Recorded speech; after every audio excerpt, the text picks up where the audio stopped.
So we're going to talk about indie film finance and distribution. There's a lot more to it than where do I find the money. It's technically pretty easy to make a movie these days. I mean, you can even make, what you could call a movie with your iPhone. It doesn't really matter if nobody ever sees it. So a big trick besides getting the money together and physically making the movie is how do you distribute it? Perhaps even more important is to get a return on investment if you ever want to make another movie again. So let me tell you about the diverse panel that's going to help us figure out indie film finance and distribution. First, to my immediate right is Adrian Ward. He brings 27 years of entertainment banking experience to the panel. He's currently one of the team leads of Banc California, entertainment banking group specializing in film and television production financing. Then we have Briana Hill. I know you can guess which one she is. She's an attorney at the LA offices of Cowan, DeBaets, Abrams, Sheppard, LLP. She has extensive experience in the legal aspects of entertainment and other creative industries with an emphasis on television, motion picture, and digital media, including negotiating talent deals, rights acquisitions, and licensing agreements, as well as serving as outside business affairs for independent television, motion picture, and digital media studios and production companies. That's a lot. And last but certainly not least is James C. Walker. He's the president of the film distribution company Lightning Entertainment. Prior to Lightning in 2015, he worked as an indie producer, so he's been on both sides of the table. Double duty for James here on this panel. He founded Walking West Entertainment, which produced the highly successful indie feature Break. It starred Stephen Dorff and Tom Berenger, and it was photographed by yours truly. He went on to produce Why We Ride alongside Brian H. Carroll, a documentary exploring the culture of motorcycle enthusiasts and their deep affection for the sport. So I would like to start by asking each of you, when should you get involved in the project? And I think, from our previous conversations, you're going to say pretty early on, but at what point? Let's start with you, James. When should somebody come to you if they want to get a movie made? We like to take a look at a project when there is a solid producing team and director attached and a casting plan. You may not have your cast. Most of the time you won't have, but at least a casting plan and an idea of your finance plan. So before you maybe make your offers or go any further down on development, we like to come aboard at that point. At script stage, it's a little too early for us, but definitely your producer, director, and an idea of who you want to star in your film. And Briana, when would you get involved? As soon as you say to your friend, hey, let's make a movie. I like to say there's no quicker way to ruin a friendship than making an independent film together.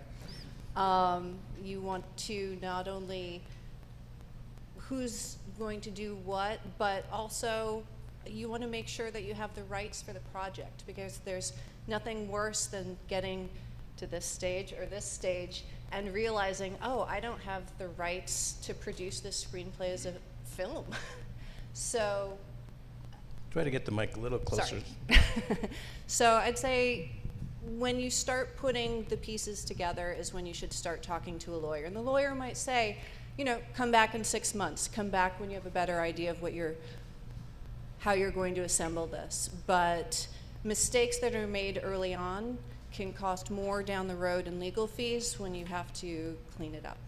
What are some of the other things that you provide? What other services throughout the process? So to break it into the development stage, you would get information on how to structure your relationships with your other producers, be it a co-production agreement, a joint venture. You can attach talent to your film. You can acquire the rights to the underlying materials, whether it be by an option agreement or a straight-out acquisition, or you might hire a writer, in which case you want to work for a hire agreement. And then as you proceed through development, let's say you get your funding in place, you have your talent attached, you're going to make your movie. Well, then you need to hire everybody else. So everyone needs to have agreements to work on the crew. You need to do your union agreements to get, if you're doing a union project, SAG, DGA, WGA, et cetera. So there's the production legal component. And then we always recommend, and I'll let you speak to the finance component, but we always recommend when you get to distribution, don't try to negotiate your own distribution agreement. There are a lot of pitfalls involved in that process. And to bring it back to the beginning, the rights you have for the screenplay come into play again when you're doing a distribution agreement, because you need to know what rights you have in order to parse them out among the different platforms or exhibitors. Adrian, when do you get involved in a project, or when do you like to? I actually prefer to get involved pretty early on. We have a lot of projects that are just, a script or even an idea and a dream. Because, we're going to give you a bit of a roadmap as to what we do. And so just like on the legal side, decisions you take early on may have ramifications, down the road. And if you give away, rights over here, I might not be able to lend against, something that you think is lendable down the road. So, we'll start a file very early on, but I look at it as later on, there's a point at which I'm going to be more useful to you as a producer. So that point is generally when you've got a sales company on board or a distributor, and then we can talk meaningfully about, the value of pre-sales or tax credits and things like that, and then I can do some real, crunch some numbers for you and show you, what it's going to cost and how that's going to look, and generally these days it'll also tell you how much money you still need to get from an investor or another source to make up, the rest of the budget. So a lot of the lending is done after the production has been completed. Is that what I'm hearing? No. Just in terms of the the financial model. I mean, all of our funding eventually goes into the production. Okay. So yeah. Very good. How does it break down? What are some of the points you lend at? Is it like negative pickup deal, or they still do those? Yeah, there's not many of those around. Mm-hmm. Obviously, I guess the modern version of that now that we see more than anything is, Netflix and maybe a little bit of Amazon and Hulu, where they'll just, put a contract out there for 100% of the budget. Although now Netflix is cash flowing directly a lot more than they used to.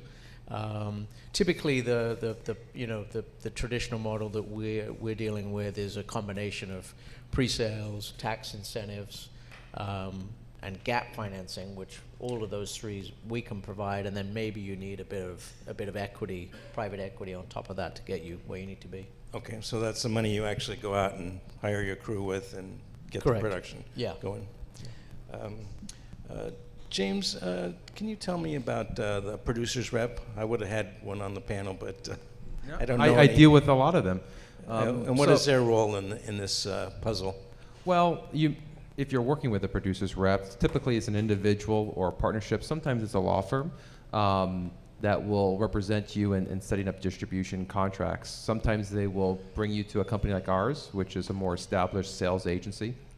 Other times they may go ahead and do a deal with a direct exhibitor, whether it be a digital platform or premium cable company or someone wants to buy your theatrical rights. So they kind of work as an agent on your behalf to represent the picture to someone who wants to buy it. They can be very valuable in certain situations, and other times there may be an extra layer of commission that you don't necessarily need to pay for. So before engaging any sort of representation on your project, you should ask yourself, who do you need on your distribution team?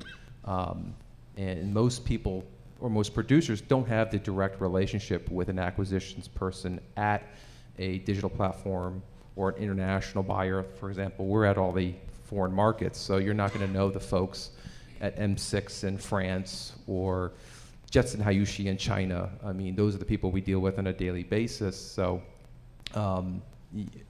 you're going to need some sort of representation to find direct exhibitors in foreign countries. So that a producer's rep is another form of a sales agent who can be very helpful. Now, a lot of movies that I see um, go to video on demand, and they get that kind of distribution, and they might be capable of being seen by millions and millions of people online, but if nobody ever knows about it, it's worthless. So how do you make sure that you get good advertising in the deal so that it can be publicized? What's the advertising accomplishing, I guess? As a producer, if you are looking to hand off the distribution services or the distribution effort of your film, then that advertising is really up to whoever the buyer is going to be, and they're going to invest the advertising dollars that I think makes sense for what they need to achieve in terms of their recoupment of their costs in any advance they would have paid for your film. If you're looking at it from a vanity standpoint, I want everybody to know about my film. Well, I mean, there's definitely different models of self-distribution out there, but then you're putting that hat on, and that's going to be an interesting experience, having done it myself.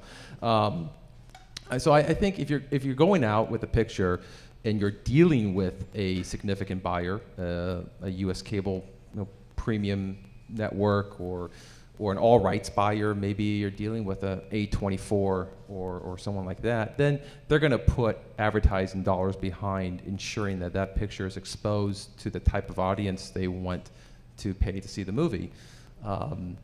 And video on demand is not necessarily bad. We've been negotiating deals directly with the cable in demand on cable VOD, and they focus exactly where they know their audience is. It may not be on billboards all over town, but for that video on demand consumer, they're getting the promotions to consume the film that in demand believes is valuable. So I think it's you kind of look at it two different ways.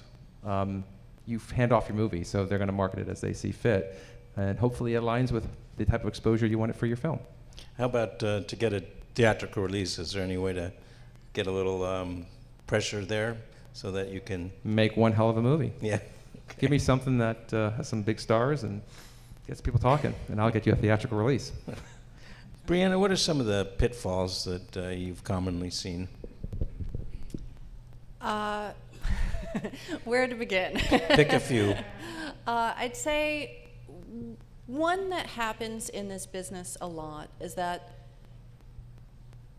you might have an independent producer who meets, let's say, an actor who has written a screenplay, and they meet in yoga class or something, and they start moving towards producing this project, and they don't get the relationship dealt with contractually up front. And what happens as the project moves forward, there's an inequity between the independent producer and the represented talent, because of course the talent has agent, lawyer, manager, a full team protecting his or her interests. And so it can get to a point in a project where either the independent producer becomes less valuable to the project and there's the risk it can proceed without the producer, or when trying to negotiate out with the talent team, the producer makes a really bad deal because the producer doesn't have the right representation who knows how to negotiate that kind of deal and also has the relationships in order to kind of leverage that arrangement. So the producer might feel like, oh, I don't have the money to hire a lawyer. I just have to make my movie, but that's a big mistake. It is, and I'd say, producers in Los Angeles are very lucky because there is a wide variety on offer among law firms that provide the scope of production legal services. I think one of the biggest mistakes I've seen in the selection of legal representation is making sure that the lawyer you pick actually does the thing that you're looking for. And it can go both ways because you don't want to pick a law firm that only works on $20 million features and up because they don't understand the nuances of independent film deal making at a low budget level, which is significantly different. And you need someone who understands both those nuances and how to communicate those nuances to the talent side when making those deals. So if you want to make a $100,000 feature, make sure that the law firm actually provides legal services for $100,000 features, and don't get in a position where you're paying 20% of your budget for your legal services, because that's not a great scenario either. Adrian, the term bankable is thrown around a lot. How does somebody become bankable, and what does that really mean? Yeah, I hear that a lot, and I don't know what it means, but I think, you know, there's two parts to it from my point of view. One is, you know, as a bank, we're heavily regulated. I mean, it's beyond, you know, comprehension. So, you know, there's the bankable side where we have to do background checks, and this isn't just for film lending. This is, you go into a bank and you want to open a bank account. They want to know everything about your life history these days. You know, where you went on holiday last, and, you know, what clubs did you join when you were a kid, kind of thing. So there's that sort of legal side of it. And the other side of it, which I think is more applicable, is, you know, is this, as a producer or anyone in that, you know, on that production team, are they reputable? Whether they've got experience or not. We've done a lot of films over the years with first-time producers, you know, but somebody who's going to stand by that project and be there from start to finish. We've unfortunately had, you know, a few scenarios over the years where at the first sign of trouble, or the loan's not getting fully repaid, even though these loans are not personally guaranteed, you'll be very glad to hear. You know, the producer who just sort of shrugs his shoulders and walks away onto the next project, you know, he's not going to be considered bankable the next time he goes into a bank and tries to make a movie. So it's really just reputation. It's really just, you know, you being a smart business person and doing what you can to not only get the bank's money back, but your investors' money and everybody else. You know, no one goes into these projects thinking they're going to lose money, but things do happen, especially today in a very soft international market. You've got to be very careful how you put together the project from the very start. And to me, that's more sort of, you know, what bankable means. It's, you know what you're doing, and you're not just kind of taking a punt and seeing, you know, hoping that it works. Yeah, I have these producers that come to me, and they're very excited. They have what they think is a deal from a distributor. If they can get Robert De Niro in their $1 million movie, they have a deal. But they don't even know how to get a hold of Robert De Niro. So how does that work, James? Boy, you're giving me the fun questions tonight. I guess my answer to that is about teamwork. And it actually kind of goes to how we came together. Jim shot Break, which was the first movie I produced A to Z. But everybody else around me was so much more experienced, and I don't think I'd be here today if I didn't have Jim or Gabe or director or the crew you brought. So you want Robert De Niro, you're going to have to build a team that justifies Robert De Niro regardless of the budget. Yeah, $1 million is probably not going to happen, but you never know. I mean, it could be a passion project. But I think more importantly is who's on your team, and can that team rise to that level to produce the type of film that you want to make. And don't be shy of being the least experienced or the least knowing on the team. Surround yourself with people a lot more experienced, a lot more relationship connected. This is a business where it's less about who you know, but who knows you. And the relationships here are so important. So I'd say build a team. And if you want Robert De Niro, then find out who's worked with them and try to build a relationship with those people.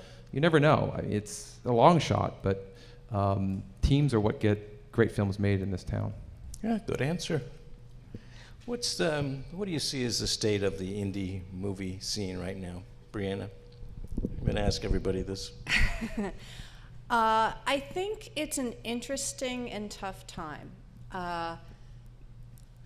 5 to 10 years ago, it was really easy to cast an independent film with TV actors who were looking to, you know, get into movies because that was the dream. So every business has its ups and downs. So the corresponding movement, because of the rise of what everyone is still calling peak TV, is there is so much in production in television that I think it's much harder availability-wise financially in order to get people to come onto low budget films. And so it goes to that point about passion projects. And so I think now one of the things that people really need to pursue is putting passion projects together and getting the right team in place as well, because people still want to see movies. They want to experience amazing untold stories, and so it has to be done well, and it can't be exactly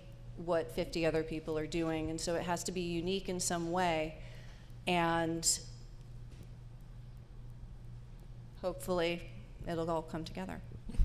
Adrian, what do you see as the state of the union? Well, I'm actually pretty bullish on the independent filmmaking. I mean, I think one of the things that doesn't get talked about a lot or enough maybe is, you can go to 30, 40 different states around the U.S. and probably a similar number of countries around the world, and they have very good tax incentives, which is basically free money. You go in there, you're generating income in a local economy, tourism, etc., and they're paying you to be there.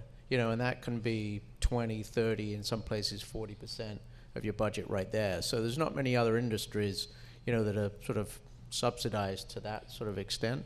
Having said that, there's a lot of challenges in the sales market internationally. I think that's probably a bit of a correction in that a lot of films were made, over in different periods that probably shouldn't have been made because there was money available from different sources that wasn't really tied to commercial, results. So there's a correction, and people are having to adjust to that. But it's difficult to make a movie. But I think with the advent of these different platforms and the widening circle of diversity in filmmaking, that there's more opportunities for people to get their story out there. It's never going to be easy, but I think there's more options depending on how you want to finance it. And how does players like Netflix and Amazon, how do they play into the scene? James? Tagging on to what Adrian said, we're bullish too, and I don't see Netflix as competition. I see them as a partner, or Amazon, or any other company. This is an independent film finance discussion, but I would say we're all in independent production. And whether the buyer's Netflix or the buyer's Lightning Entertainment or someone else, the goal is to make content that people want to see. And consumers are changing how they consume content, on what devices they use to consume content, and even what format or time length the content is. You're having shows that are each episode's a different length of time. You have movies that are just being released on a Netflix. So independent film, or independent production, as you say it, I think it's booming. I think it's exciting. I think the market and the world and the business is radically changing so quickly that it scares a lot of people. So bravo to you for sitting in an audience and trying to be proactive and learning and being ahead of the curve. But I welcome Netflix. I welcome Amazon. We're pitching projects to them that will never be seen in theaters, but they will pay the type of dollars that get those independent projects made. And we're promoting those filmmakers and trying to explain to them, we'd love to see it theatrically too, but here's a way to make a living. How do you approach them? How do you approach them? Yeah, put on your producer's hat now.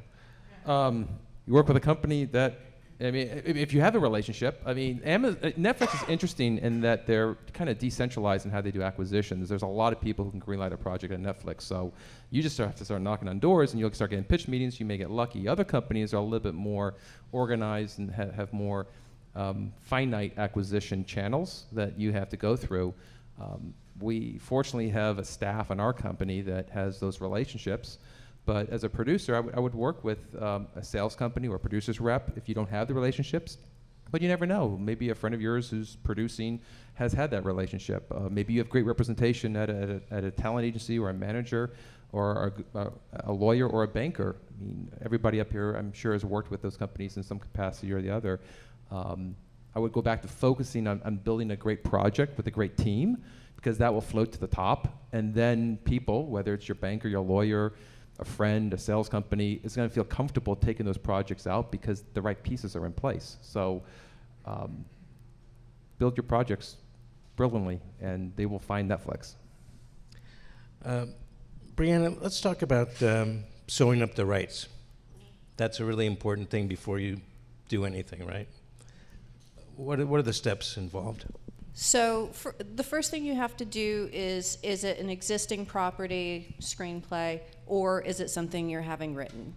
And then you need to look at whether, is it based on an underlying property? Is there a book in the background? Did someone's cousin write a short story? Is it based...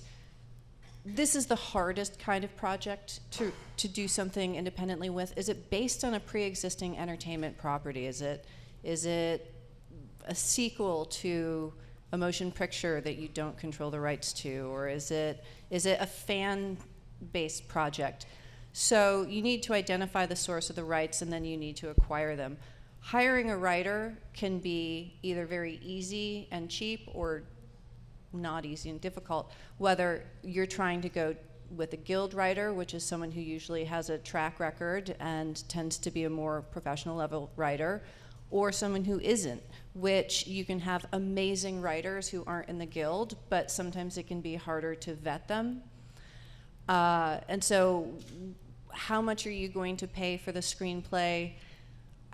Are you getting the rights outright? Is it only for a certain amount of time? A lawyer can walk you through all the steps in this process to ascertain what works for your budget, and also what's going to give you the most amount of time to get your project put together and shot.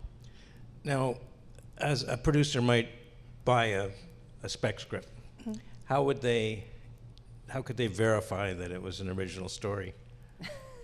So in the contract, the rights holder, usually the author, has to make certain representations and warranties that they own all of the rights that they're conveying. But there's also some background research that needs to go into it. You can do Copyright Office searches to see if someone else has registered that work, identifying them as the claimant for it. You can also sometimes identify whether there are other production companies with options on the agreement. And so normally your lawyer would ask for the writer's lawyer for information about what's called the chain of title, to establish the rights background. And this is going to come into play with getting financing, whether you're dealing with private investors or with a bank.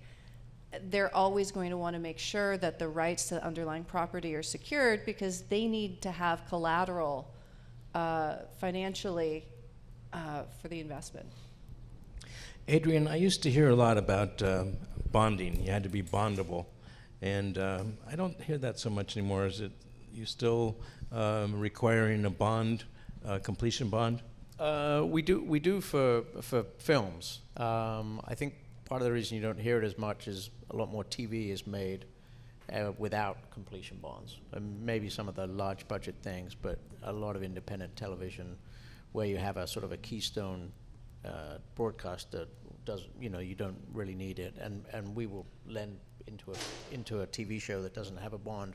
But on the film side, tradition is that you have a completion bond, because the big part or a portion of the money that pays us back is tied to delivery of the film. And if delivery is never made, then all those distributors don't have to pay us. And we're not in the business of taking production risk. So, especially in cases where, not even just for sort of straightforward, productions, but international co-productions and things that are very complicated, or shooting on, a lot of locations, and that sort of thing. So, the problem is that the bonding companies have, sort of generally set a bit of a minimum size budget that they will, below which they won't go, they won't bond, because it's just not economical for them. And that these days is probably around somewhere between $2 and $3 million. So if you're making $1 million movies, or even less than that, You're on your own. You're going to struggle to find a bond. Therefore, you're going to struggle to find certainly bank financing, and increasingly, even private investors, sometimes require a completion bond. So, I would say we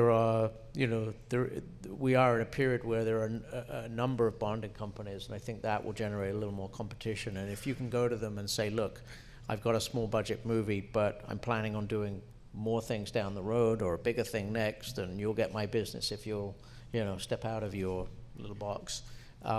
You can get a bond, but obviously on those smaller budget movies, the cost of it, they're going to charge you a flat fee rather than a percentage of the budget.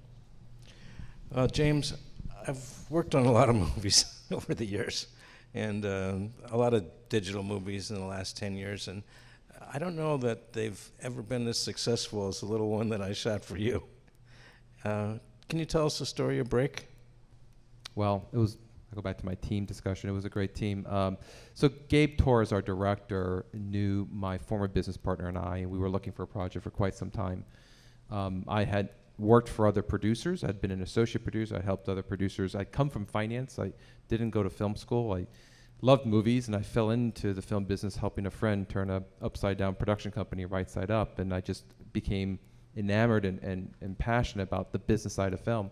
And I thought I'd try to make a movie on my own, which became quite a learning experience. But we were trying to package another picture and trying to raise financing and trying to raise $5 million and not quite knowing what we were doing, but obviously trying to raise too much money. And the investors came back and said, if you can do something for under $1 million, we'll invest with you. And that's where Gabe found this script, Break, through a coverage company that he knew. And we read it, we loved it. It was contained. It took place, the whole movie took place in the trunk of a car.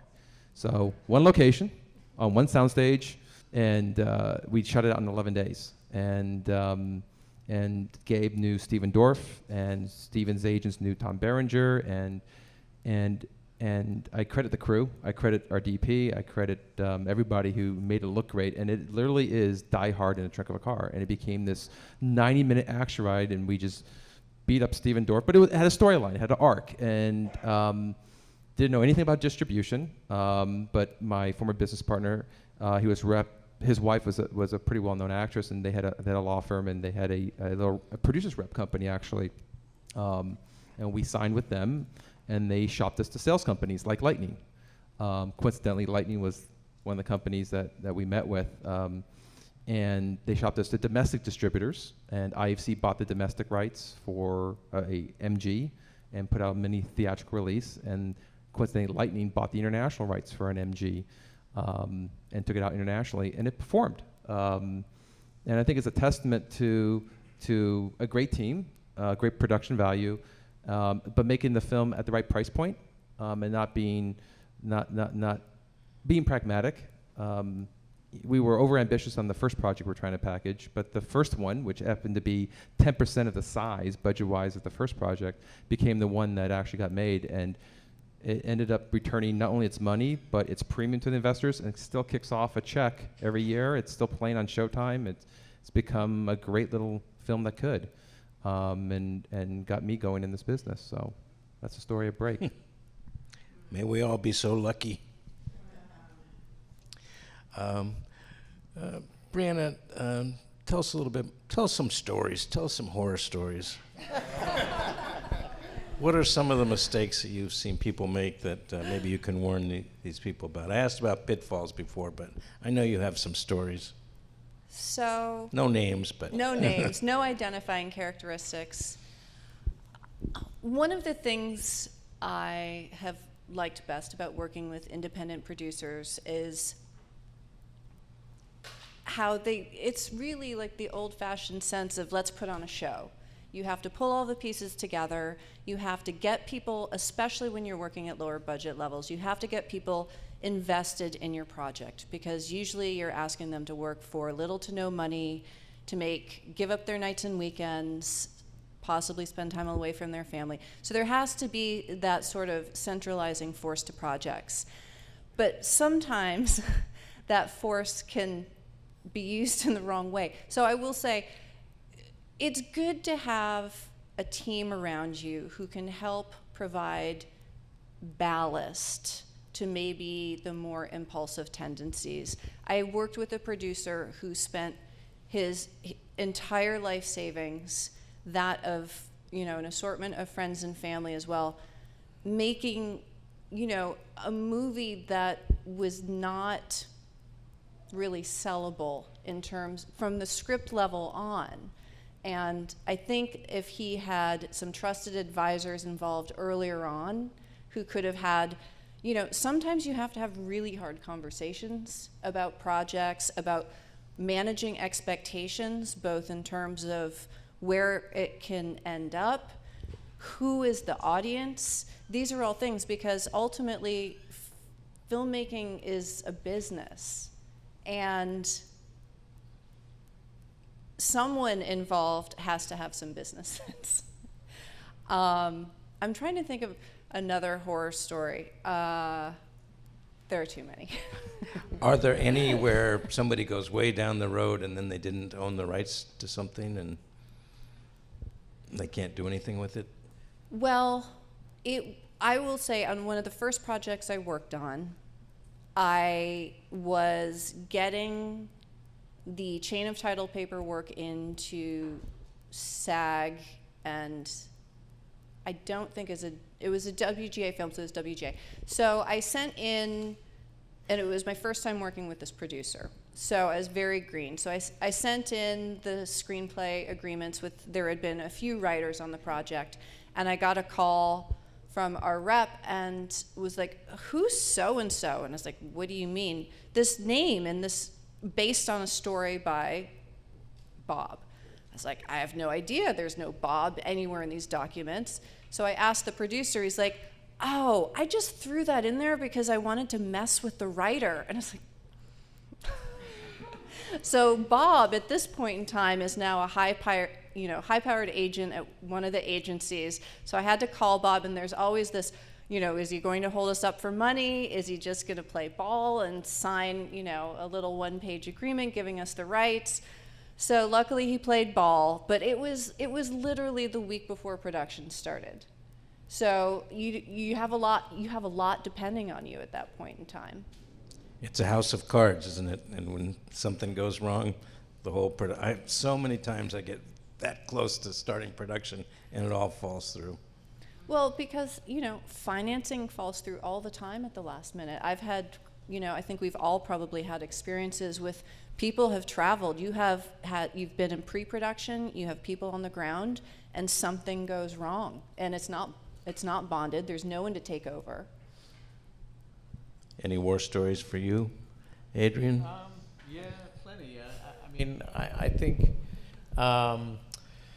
one of the it was a war story, but it sort of worked out well. There was a producer that I worked with many years ago, and he had two projects that he was pushing sort of simultaneously, and we had financed a small film for him, and it had done okay, and then he came back, and he kept talking to me about these films, and he was trying to attach talent, he was trying to get directors, he was, you know, and the whole process on both of these films, for one of them it was 7 years, the other one it was 8 years. And in the meantime he'd made other movies, but these were his babies. These are things that he, you know, and I kept just telling him, I said, look, you've just gotta, you know, move on. You know, the market's telling you. He goes, no, I really believe in it.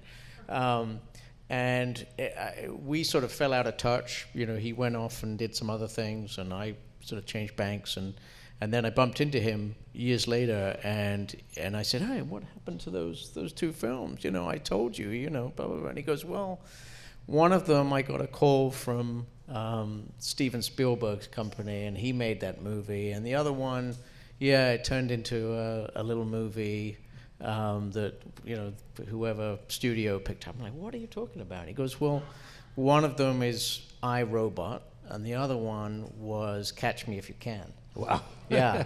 And I said, well, there you go. I told you that they're going to be wonderful pieces of business. And, you know, so, you know, and it just sort of summed up the industry to me. It was like so frustrating, but he had such a strong belief in them. You know, and he was lucky enough that he got to make other films in the meantime to pay the mortgage and everything. But, you know, it worked out. He actually, it was funny because he was actually a little bit regretful because the studios took over the movies. He got paid very well, but he ended up not really being the, credited as the lead producer. And so he, it's still a little bit tinged. And I said, well, now you've bought your nice house in, up in the hills and everything. I think you'll get over it. Well, let's talk about technology for a minute, because that's what we usually yak about at Digital Cinema Society. James, do distributors care if things are shot in 4K? Do you want it Most definitely. That's future-proof now? Yeah, it's a delivery requirement. TVs and exhibition has not really gone above that. So I know going to NAB, it's great to see 16K in the future, but 4K really is the standard for delivery. Even if you are blessed to shoot your film on film, we need digital delivery in 4K. That is a mandatory requirement. We won't take a film without it. Wow, okay. That's changed a lot in the last couple of years. I mean, people were shooting on 4K, but nobody was finishing on 4K. But now that's a requirement for you, huh? Yeah. Can't do anything with your movie without it. Any other delivery specs that people might not be aware Chain of? of title, you're legal. Make sure you are clean in production, because we're going to ask to see everything on delivery. And if we can't vet it, I can't put my E&O on it, and I can't take your movie out. So, plain and simple, get your legal done quick or clean ahead of time. How about other technical specs? Oh man, I should have brought my. There's a lot. I mean, you have my pages tech team probably, over. huh? I can pull out an SAA and show you the whole 4 pages of exhibits, but it's not rocket science. I mean, it's pretty standard. We like 5.1. We don't need 7.1. So, I mean, pretty much your M&E. Are they still asking for standard def? That I can't not use anymore. standard def. No. Nobody cares. Yeah, maybe somewhere in Eastern Europe, but I've not had a standard def delivery that I can think of in the 3 years I've been at Lightning. Yeah, and how about archival value? Is it do you specify that that they back up their material in any certain way? Or Well, I mean, from our point of view, when we're financing into a film, the materials, again, the bond company is taking the majority of the production risk, but it used to be that you'd have a lab pledge holder agreement, and all the materials were held in that lab, and no one could move them without Exactly. us and other people signing off. But of course now you've got a film On on a a thumb thumb drive, drive. yes. and it We do goes in. require a lab. Yeah. Like we only will certify certain labs in town, and your film has to be gone through that QC process with that lab and be held at that lab. Interesting. Well, what do you see for the future of the business? Let's go down the row. Start with you, Adrian. Well, I mean, I think, panels like this obviously will illustrate the point that it takes a lot of people to get stuff done. That's not anything new. But I think from a producer's point of view, the single biggest thing that you have to stay current with, something that James talked about, is you've got to adapt to what the marketplace is doing. You can't just go forward and think, I'm gonna blow through this. I'm going to make the movie I want to make with the people I want to make it with for the budget that I want to make it for, because that may have been viable 2 years ago or a year ago, but today that's all changed. I mean, I think there's I look at the two sort of groups of people that I'm dealing with, and there's those that have adapted and those that haven't. And the guys that haven't, we're having the same conversations every 6 months, and it just goes on and on. The guys that have adapted are saying, they've taken that script and they've rewritten it, and they've looked at different actors and, trying to put as much value on the screen as opposed to everybody getting paydays. And, and you do have to, notwithstanding the example I just gave, you do have to move on when the market doesn't react. And if you get the film, you get a project to the point with a sales agent, and you can't make pre-sales, the market says we're not taking that leap of faith at that point, then chances are it's not going to sell well as a finished film, unless something spectacular happens. But So you got to find material that's going to be broadly commercial. You got to make it for a very efficient budget, and then you've got to find the best possible distribution channel that you can get. And I think the other issue is that people tend to, say yes to the first person that comes along and expresses an interest, and that might not be the right fit for that film. There's certain films that certain sales companies and distributors, will have an affinity for, and it may not be someone that's in your circle of friends or contacts, but you've got to go outside of that and find them, because that's the only way you're going to maximize the commercial value of the project. I've experienced that where the producer is so hard up for cash because he mortgaged his house to absolutely. finish the movie, and he just takes the you first don't want to offer. wait, but waiting, recalibrating, doing something differently may probably will end up being a better strategy. What do you see for the future, Briana? Well, I think people are going to continue making independent film projects, and I think that the accessibility of the technology for people to see those projects is going to continue to expand. I think that one of the things that independent producers really need to do as well, though, is manage their expectations and also stay aware of what is happening with those developments. And in terms of what to expect, where is your film going to end up? How much money do you realistically expect to make? Because that's one of the biggest, I think, misconceptions I've had to deal with independent producers over the years, is the idea that you just make your film and suddenly you have a huge deal. And one of, I think, the most counterintuitive notions of making independent film is making the film itself is this tiny little, it's like having a child. It's the pregnancy part of having a child. It's like a short period of time. The real work comes in once you lock picture and you're trying to bring your child, your film, into the world. And that's where a lot of the hard work comes in. And I think a lot of people don't psychologically prepare for that. James, what do you see for the future? I concur with both of them in that you only get one shot at distribution. One shot. You can go reshoot a scene. You can rewrite a script. But once you take that film out, you don't get a second chance. And I mean, case in point, I'm not going to name the film. We're chasing the picture right now for AFM, and it's perfect for AFM, and it already's filed as copyright. It's got a 2018 year on it. They think that they can take their time, and they miss it. The producers told me, well, we'll just take it to Berlin or Cannes, or maybe wait for next year's AFM. And what they don't understand is buyers, the international marketplace, as Adrian pointed soft, if they see a 2018 copyright date filed on IMDb, next year you're taking out the AFM as an old movie. They're going to discount their costs. Even the movie hasn't been seen yet. And so I'm trying to explain to these producers, you are navigating a minefield here, and you are jeopardizing a movie you've put $5 million of someone else's money into, and it's a creature genre movie.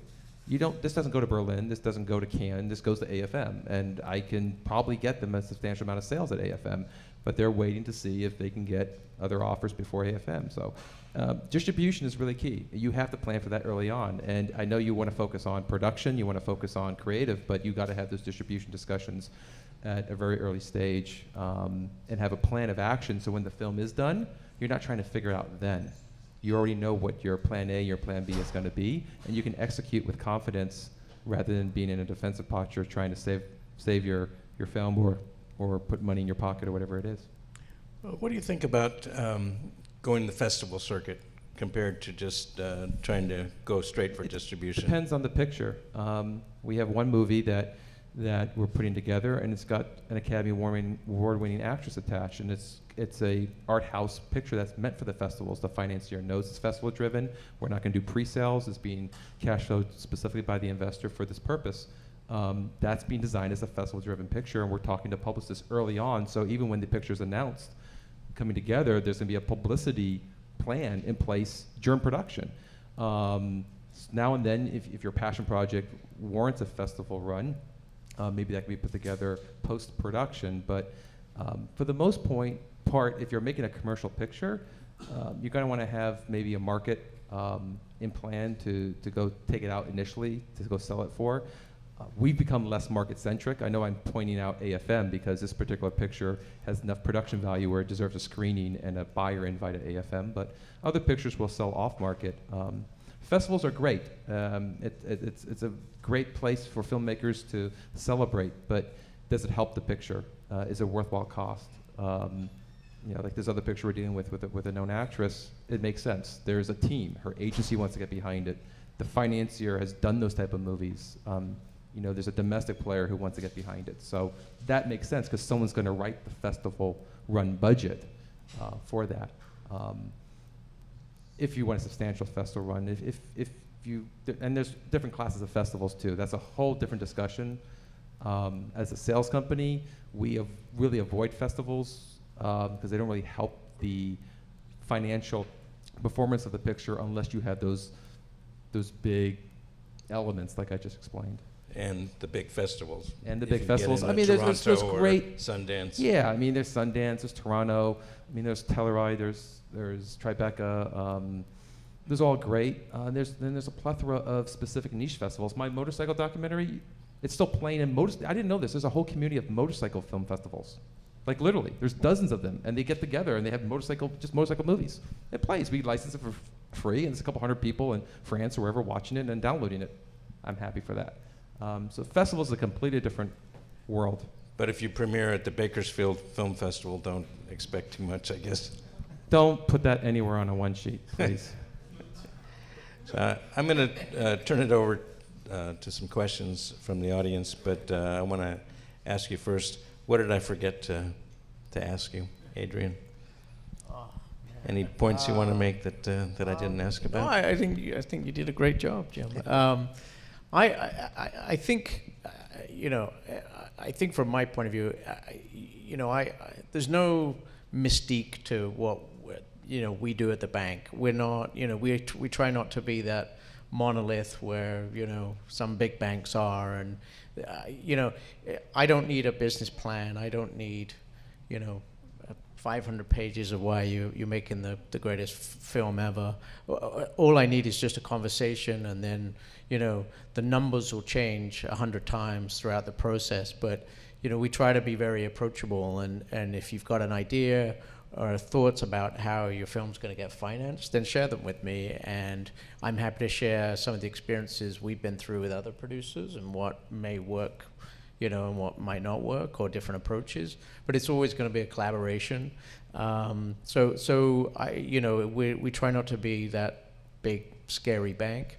And I do think that can also be said for like the bonding company, sales agents.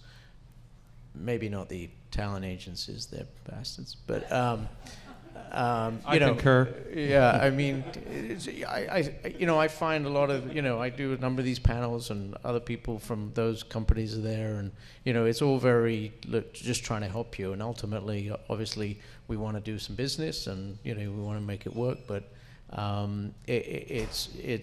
we're specialists, so you don't have to be, and that I think is a big takeaway. I mean, when we start talking about all these legal points, I mean, my eyes glaze over because that's why we're going to hire you to do the legal work, so I don't have to know all those things, and I can trust in you doing your job and me doing my job and James doing his job. So you're leading the way as the producer and just aggregating those different specialists and getting you where you need to be.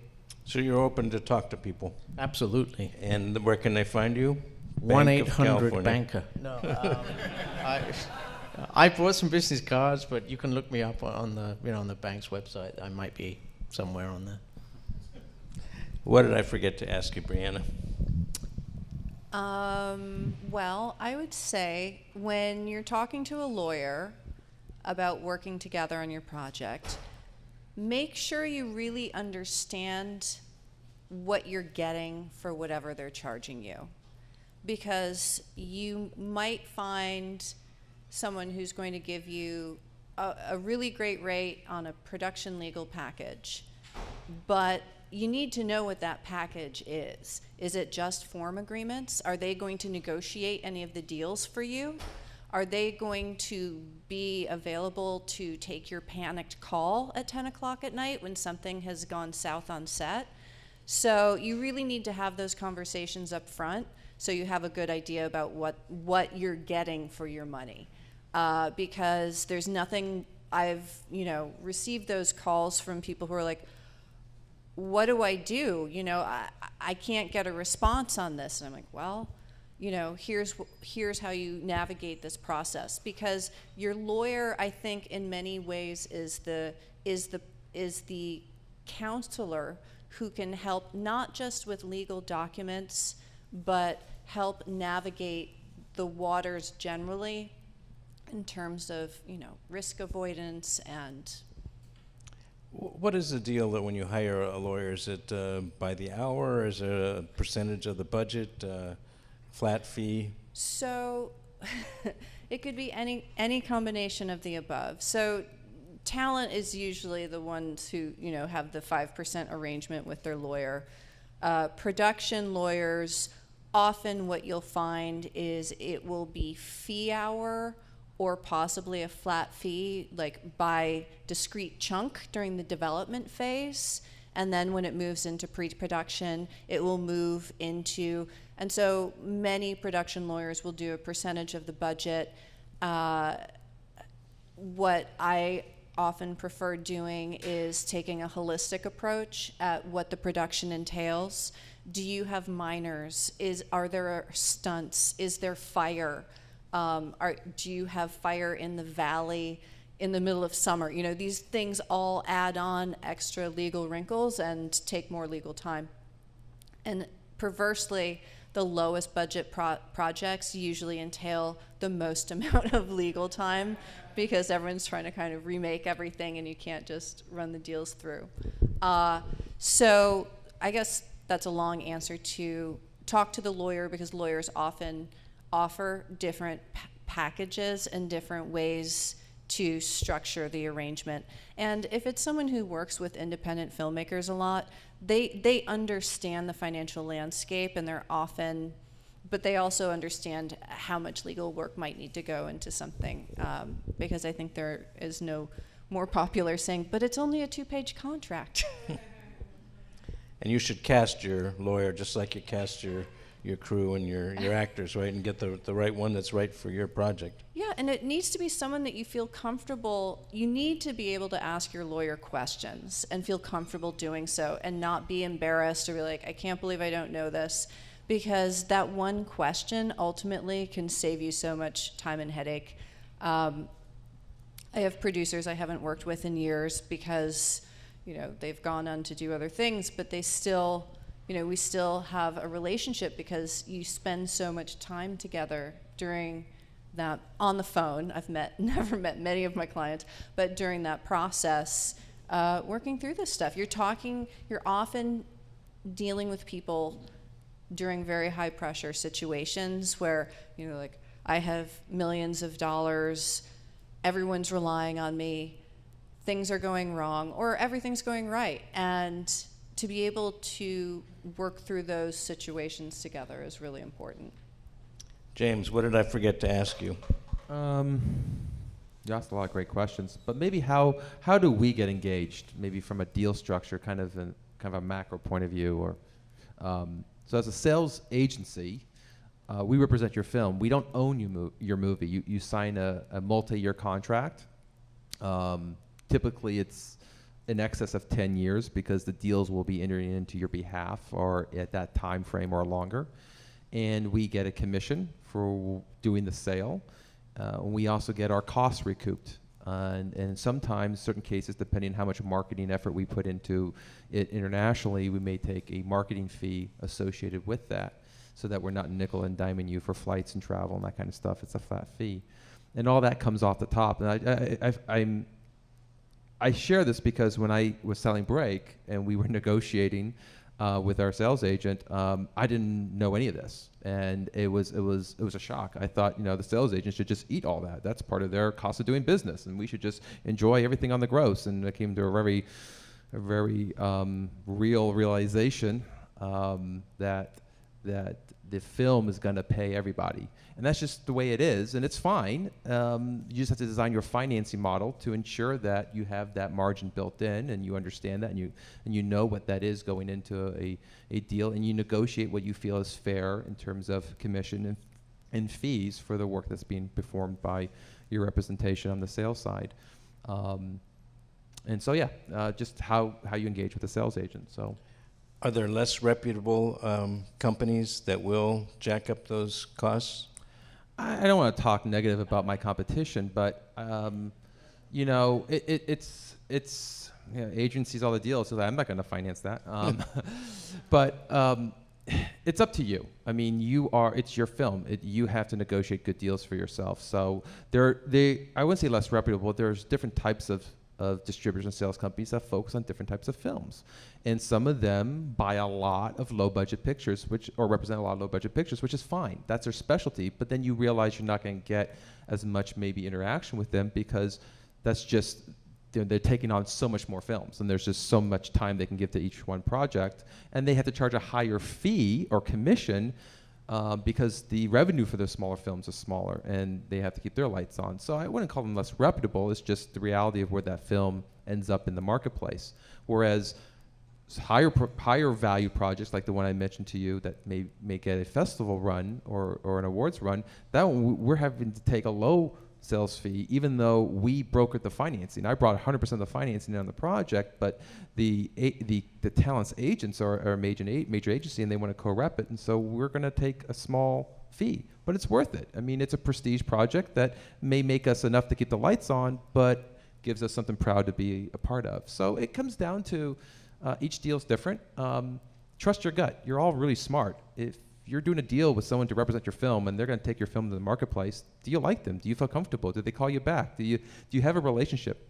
We're all your partners. If you don't feel like that's there, then there's plenty of people in this business you can go and, or plenty of other people in this business, especially sales agents, you can go talk to. So you would be a sales agent or distributor, right? I would call it a sales agent Okay. because we don't physically exhibit the film, though we do arrange for certain festival exhibitions. We're not Netflix. We would sell or license the rights on your behalf as an agent. So our sales agency agreement will state Lightning Entertainment Group, Inc. as an agent for XYZ LLC, which would be your single-purpose production entity or whatever entity you created to hold the rights to the picture. And in many times, we're a little bit more engaged than just a third-party sales agent. We don't really go to the festivals just to write a check to buy a movie. We get involved when there's a producer and a director, and we try to bring some value, whether it's just estimates to closure financing or really an equity player to help round out the financing so that it works with Adrian or some other banker. Now, if there was a producer's rep, that producer's rep would deal with you? That would be the one negotiating? Sometimes we have producers reps submit projects all the time, but sometimes they've got relationships directly with a platform like Netflix. So depends. A lot of times the producers reps don't have the servicing capacity that a sales agency has. So we have a in-house servicing department that handles delivery of all the materials needed to deliver for what Netflix needs versus what all rights buyer would need or a cable broadcaster would need. Also, we have the collections ability. We run rights management. We have a back office that handles accounting, whether we're handling the collections or we're using a third-party collection account management company. You'll start hearing the names of Freeway, Vintage, and others in the business. And that's really helpful, too, because it keeps everybody honest. There's a third party that's collecting the money and dispersing it. It's international, too, so it must get very complicated. Well, what's nice about a collection company, I'm probably giving you more information than you wanted to know, but it helps with the currency tax. So that's another issue, is your film gets distributed in a foreign country and they slap 50% tax or 30% tax on the revenue because it's coming over the U.S. in dollars. So we funnel money through Hungary or other countries to minimize currency tax. And that's another benefit of using a third-party collection account. The talent representatives might insist on it. Yes, a lot of times talent will, especially if you're dealing with higher caliber talent, and it also helps with guilds. We don't take your guild obligations. You as a producer do. So you're responsible now. Usually when you're dealing a domestic contract, you do a guild obligation deal with your domestic distributor, but But as the guilds become more and more savvy to digital distribution, I can see them grabbing more and more of international distribution revenue. And it's nice to have a third-party collection company doing a guild reserve and ensuring that the money's reported to the payroll house that's handling the guild residuals. First of all, they're getting harder and harder. It is a soft market, as Adrian said. International buyers like to see talent, and that's both on the directing side and the acting side. So you're going to need, for lack of a better analogy, bankable talent. It's tougher to just sell a movie just on a script or spec. In the 3 years I've been at Lightning, we have not done that. We have done pre-sales, but they've had talent attached and other key elements. So have your equity in place, or at least have it close to being in place. We don't like to go out and pre-sell a movie if we're the first ones putting money to the film. We like to see a finance plan that is pretty bulletproof, meaning there is a realistic equity player either contracted or needs to be contracted because of pre-sales, and we vet that equity player, so we want to talk to your investor or see proof that the investor is legitimate. And then it's having the type of talent and director. Director is just as important for us, at least we've seen in the sales business. We need a director. And pre-sales are really driven by commercial projects, less than art house. So if you're trying to tell some small town story that's going to be, or a US-centric story, that's going to be tough for pre-sales. Try to deal with something that's universal, an action film, or something that can cross oceans and continents and that we can pre-sell to people who don't speak English. I'll plug a book that I think is extremely valuable. It came out this year called The Big Picture by Dan Fritz, and it's The Big Picture, The Future of Movies. And it's probably the most insightful, up-to-date book I've read about what's going on so quickly in the independent production business. The first half is more about studio, but the second half is really topical to what this discussion is about. And the international consumer and the international marketplace is becoming more and more mature.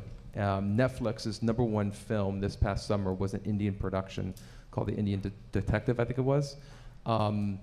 You're seeing more of the US digital platforms creating international productions for regional audiences. So American films are no longer the only thing that international audiences have to choose from. They can choose from local language productions, and they're being made at top budgets by major international media corporations. So that's putting extreme pressure on international pre-sales because you don't have the market demand really for American films as much as, not that they can't travel, but the ones that are traveling are really the studio tentpoles, the comic book movies, which are universal stories. So that goes back to your question. And that's why you're seeing such success with the Marvel movies and the DC comic movies and such forth. Though this is independent, the studios are able to travel pretty wide internationally because those brands, those stories work so well in any language in any world. You're universal. So an American production has to appeal to an international audience more and more today than it ever had to do in the past. Can I Please. just add something? Generally speaking, depending on budget and the elements, but a lot of the finance plans that we're looking at, people are aiming to get somewhere between 15 and 30% of the budget pre-sold. Most of the time, those are international pre-sales. A lot of the domestic distributors do not want to commit at that early sort of stage. They'll tell you, when you have a finished film, come back and we'll take a look. So from the get-go, unless it's not a broadly commercial film, you've got to target that kind of level of pre-sales, because then you can back into, okay, I can get 20% as a tax incentive. The bank might also give me 10 or 15% of gap financing, and then that leaves me 20 or something percent, to find as equity. And that equity generally is sort of a plug against the domestic rights. And then when you've got a finished film, the theory is that those remaining unsold rights are more valuable because you can show them the film and they can, see it. So it's so having that model as a starting point helps guide you in terms of what you're spending and what the talent level and all those kind of things that you've got to juggle to go out to the market and make those actual sales. You're going to need to have star power that's going to have to carry that picture. You're going to need to have a known director at that level. I mean, now and then I've seen less experienced or a first-time director come up, but they're surrounded with, again, that team, that caliber of talent, and it's usually with the on-screen talent, and a producing partner, if you don't already have the relationships, who's worked at that caliber, and then you have some good, hopefully better odds than not. Would you require errors and omission insurance before you would loan money to a film? Yeah, I mean, as well as the completion bond, we need, E&O insurance, the production package insurance. In cases where you've got the distribution agreements are predicated on a particular actor, then you might need essential element insurance as well. So you have to be very precise how you're putting those elements together and the basis on which the sales agent is making the sales. Because if, and the other side of that is, if the sales agent is selling, oh yes, this guy's going to be in the movie for sure, but it's not covered by essential element insurance, then that guy doesn't have to be in the movie. And you can deliver a film with, somebody. We had a situation. A lookalike. Yeah, I mean, we had a situation years ago where it was an Anthony Hopkins movie, and the long and the short of it was, the film was totally transformed. And it ended up being Gary Busey.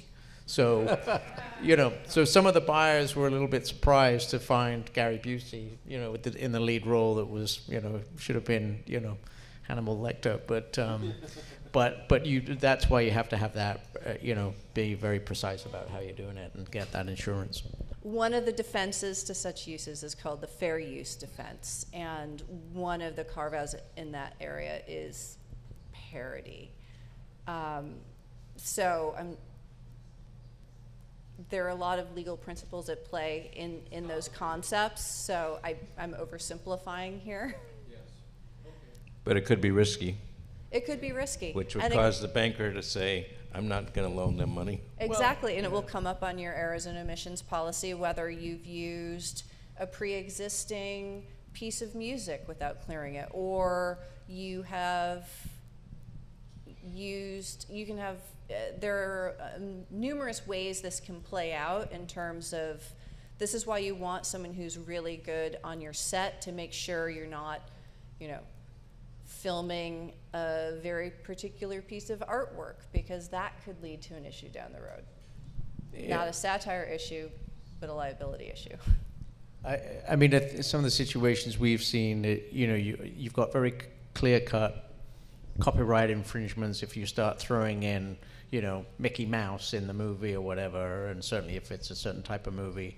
And then on the other side of it, I mean, basically, you can sue anybody for anything. I mean, you just have to be very smart with it. I mean, you can say certain things about people before you start getting into slander and libel issues, even though they're very hard to prove in a court of law. Oh, Briana needs more work. No, I don't think so. He would like to know maybe not only what the value is to attending AFM, but at what stage in the production or pre-production might he go there? We typically don't acquire projects at AFM. We're so busy focused on selling. But does not mean we wouldn't take a producer meeting, but it doesn't happen often because our schedules are pretty full with meeting buyers who've traveled across the world to come to the sales market to buy products. So I do think you should go. It's part of this business that most producers don't know about. I remember the first time I went to AFM as a producer, not as owning a sales company, and this was years before I came to Lightning, and it was eye-opening to say, wow, this is the circus where my movie ended up. But jokes aside, I think it's important to go. Walk around. You may get a meeting. Not say you wouldn't.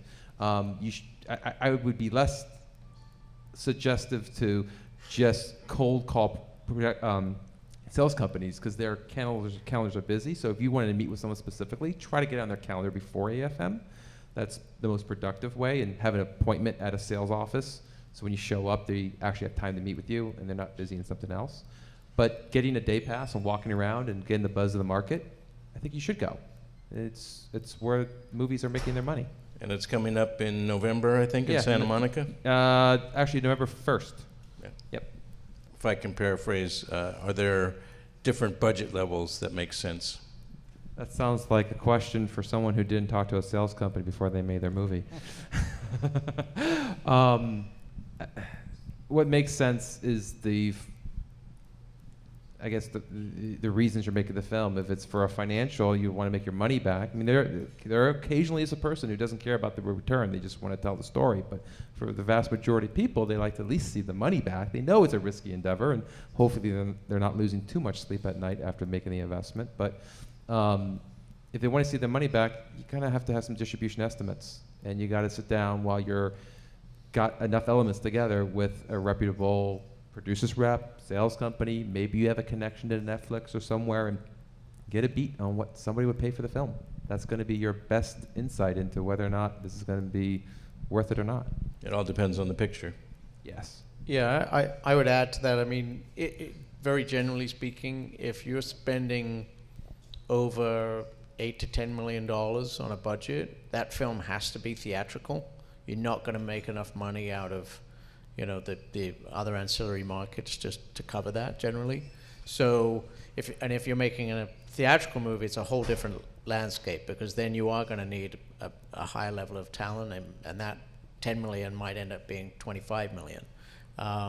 Below that level, where you're not you're not reliant on a theatrical play as part of the economics of the film, then you have to decide, okay, identify the talent, and then the real work is in getting that talent for as little money as possible.